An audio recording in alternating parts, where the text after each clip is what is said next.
What's up, everybody? My name's Brian. Welcome back to another episode of WST Book Reviews. Today, we're going to be talking about this book called Nail It, Then Scale It.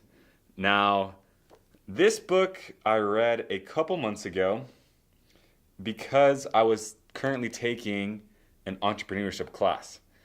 And this book, the little subtitle is The Entrepreneur's Guide to Creating and Managing Breakthrough Innovation.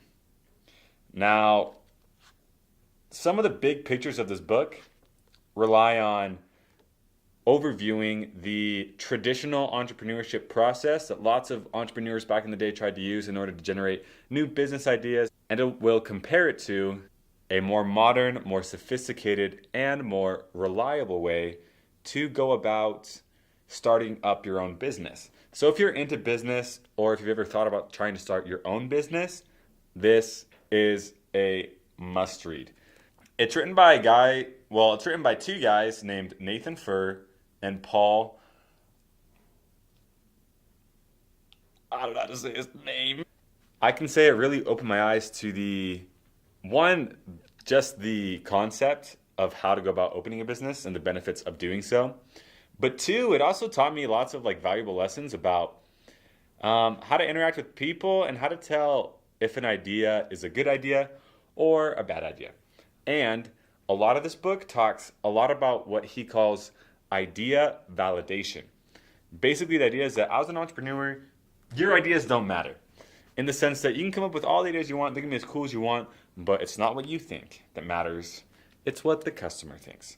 So, after you get an idea, the first thing you should do is you should go to the market, talk to the people, and see if they think it's a good idea. And if they do think it's a good idea, then you should put in the work to actually start the business. That is why the book is called Nail It, Then Scale It. Because first you want to nail everything. You want to nail the problem you're trying to solve. You want to define it. Second, you want to nail what your solution is actually going to be. There are a lot of ways that you could probably go about to solve this problem. However, there's probably only one or two really good ways that the people are actually going to be willing to buy. So you have to nail your solution before you can go in to start building a more risky business.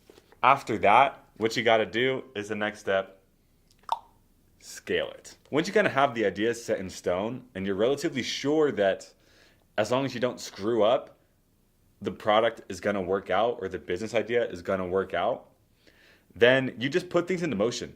Yeah, you put in the work, you do your part, and you make your own business. This isn't going into a ton of detail into that because it's a lot more focused on the validation process. It talks about defining how big of a pain is it in your target customer's life. How much would they pay to have it solved? Is it a problem that's a mosquito bite? Is it annoying, but can they live with it?